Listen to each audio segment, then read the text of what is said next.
Hello and welcome to another Teamo8 hand review. This time we've got some hand reviews from one of our level 3 players in 18 seat sit and goes, turbos. So let's get right into it and see what happens here. Okay, a few limpers. Obviously with a weak hand like that we just check and take a flop. Alright, we didn't really flop anything, so we just check. Okay, so we've picked up trip 9s on the turn. There's a lot of runners here. But what I'd do is, because there's a flush draw out there, there's a chance that our hand is good. So I'd make a bet. The pot's about 135. I'd bet about 100. That'll drive away any flush draws or anything like that over pairs probably.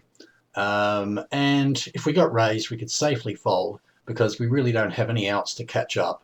If someone's got 9s full, kings full, 3s full, we don't have enough odds to outs to catch up if someone raises, so a bet fold would be a good play here. Oh, our player checks. Not the worst mistake in the world, but yeah, I think that a bet with the intention of folding to a raise would pick up more value here in the long run. Anyway, let's move along. Okay, a little while later, we've got ace 7-7, single suited. This hand's a fairly weak hand. Our stack is far too big to jam. Aces with a small. We'd want our stack to be down certainly under 20 blinds before we consider jamming this, so this should just be folded.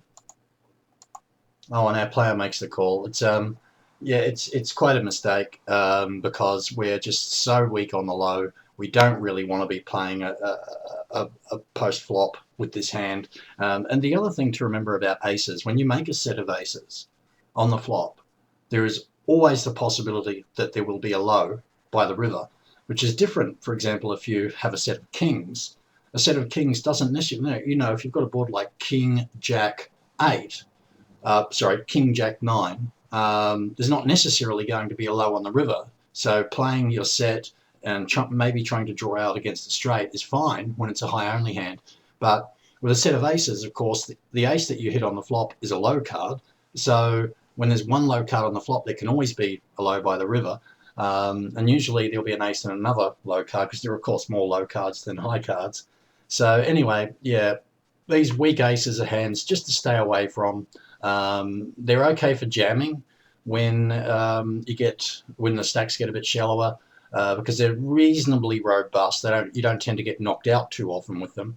So jamming can be fine, but our stack's way too big to jam here. If we got called, we wouldn't be in great shape. Anyway, let's move along. Okay, here we're getting pretty desperate now. We've got under 6 blinds, and we've pulled up a double suited hand with 2 wheel cards in it. We should be jamming this at this stack size, as per our hand range guides, and he doesn't. He folds. Maybe he didn't quite pick up on the nature of the hand, but if he looks up his hand range guides, he'll see that was a jamming hand. Anyway, let's move on to another game. Okay, this is another game from the same player. Pulled up a decent hand under the gun. Ace 7-5 deuce, double suited. We've got the ace deuce and another wheel card. Good hand to limp or raise from this position. Goes for the limp, which I sort of prefer with that 7 in the hand. Let's see what happens. Okay. Alright, so we're flop, top and bottom pair on a board with a low draw. Our low draw isn't particularly good with deuce 5 for our low cards. So let's just try and get to the turn cheaply. Okay, gets bet. Third of the pot. Now player calls. I'm really not a fan of this call here. Top and bottom pair with a weak low draw and a flush draw on the board, as well as of course straight possibilities for the high. We're just a bit too weak here to be calling. It's best just to let these sort of hands go. Anyway, let's move along. Actually, let's move along inside this, continue watching this hand for a bit. Okay, so we've picked up the nut flush draw, the straight on the board, and then the player gives us really good odds here. We're getting 6-1, so now we absolutely do call with the nut flush draw and 2 pair. And he does make the call. That's good. That's good. Okay, so the river has gone pretty badly for us. We don't have a low. For a high, we've got a very weak hand. There's a straight and a flush on the board, the flush being the obvious flush that our opponent could have been drawing to. See what happens here. Opponent checks. We check behind. I'll just show the result. Our opponent was always drawing to the nut low. He's made a set on the river. And of course, he still has a qualifying low. So our players lost a bunch of chips here, which all could have been avoided by simply folding the flop. We just, if we had the two pair, the A7, along with say 2-3 in our hand, then that would be fine. We'd be drawing at a strong low with a little bit of equity in the high. But in this case, with no strong high draw, no strong low draw, she just fold the flop, and we would have saved wasting those chips. Anyway, let's move along. Here we are in the big blind. It's actually the next hand. Let's see what happens. A couple of limpers, another limp. We check, of course, with a weak hand like this. Okay, so we've flop bottom set, but there's a possible flush out there. Someone bets into all these runners. Our player folds. That's good. That's the correct play. Let's just rewind that one step. A lot of people here would think at those odds, hey, we could draw to a full house, but drawing to an underfull is just a way to go broke in Omaha. It's one thing to play an underfull when it's a made hand, but drawing to it is just a really bad idea because you never know where you're at in the hand. So let's say we do make a full house on the turn because either a king or a jack repeats. Now we don't know if our full house is any good, if someone's got kings full or jacks full. So really, this is the correct play, and well done. Let's move along. Okay, it's a bit of a while later, and our player has got really unlucky.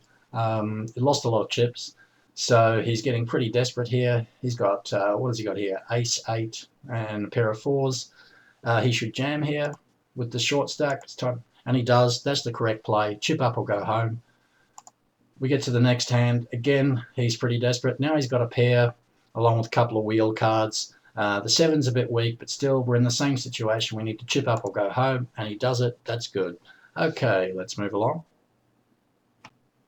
Here we are. That's the next hand, actually. Now let's see what happens. Okay, small blind limps. We're too strong to raise, too weak to raise, I should say. So let's take the flop. He does. Okay, we flop a flush draw. What happens here? There's a bet, and our player raises. I really like this raise here. Our opponent probably isn't that strong. He's open limp the small button from the small blind. He's made a weak bet. We've got the flush draw. We don't have the best low draw with their 6-4, but at least both of our cards are under the 7, so we won't be making a worse low than the, we won't be making an 8 low. The only thing I would say about this play here is he left 109 chips behind. I mean, I just would have just jam the whole stack in right there and then. That's what you should do. If you're going to commit, if you're going to leave yourself at any point, if a bet, call, or a raise is going to leave you committed to the pot on later streets, then you should just put all the chips in now. If you're going to put them in later, put them in now. The bigger bet might cause your opponent to go away just slightly more frequently. Anyway, so yeah, the only problem I had with that hand was that he left some chips behind when he should have jammed the whole lot in. Anyway, let's move along. Okay, here we are a little while later in the small blind. We've got a small pocket pair and 2 wheel cards. We're under 7 blinds, so this is exactly the sort of hand we should be jamming at this stack size. These hands hold up surprisingly well because of all the low possibilities, but that pair and the connectedness gives us high possibilities. Well, there's been a limp under the gun. What does that player do? He jams. That's certainly, as I said, it's in the jamming range. You'll find that in our hand range guides. It's in the jamming range. The only thing I would say here is that sometimes you need to make a little bit of an adjustment. When this player under the gun limps at that stack size, that's usually a sign of strength. So you have to go with your reads on this one. I can't say that jam was right or wrong because it really depends on what your read is when someone limps from under the gun, because it's pretty close either way. So that's all I would say there is just consider how strong do you think that under the gun limp is, and then maybe fold and just move on to the next hand. But it's certainly not a big mistake. Anyway, let's move right along. Okay, this is the last hand we'll look at in this session. We're on the button with a pretty good hand. Let's see what happens. All right. And our player open limps the button. Now, I don't mind this at all.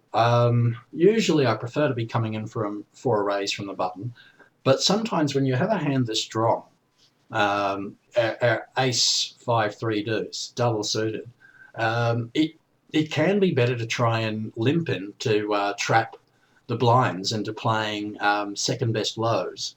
And of course, being so well connected, we've got and suited, we've got good equity in the highs as well. Now, the reason in particular I like this is because our hand is certainly strong enough to call if the small blind interprets this as weakness and then jams. If, however, the small blind jams and the big blind also jams, I'd give serious consideration to folding the hand at that point. But against either one of those players, I'd be happy to call, and this limp might induce that from one of those players. Um, However, if the small blind had a big stack, then I would be more inclined to bring them for a raise because I wouldn't really want to invite a bigger stack to play against me. And coming in for a raise, even just a min raise, is enough to pick up the blinds often. Anyway, this player is certainly doing well. He's getting a lot better. Just a few little kinks there to work out in the game. But anyway, if you'd like to know more about the sort of Omaha high-low training and staking that we do, check us out on the website at teamo8.com. Bye for now.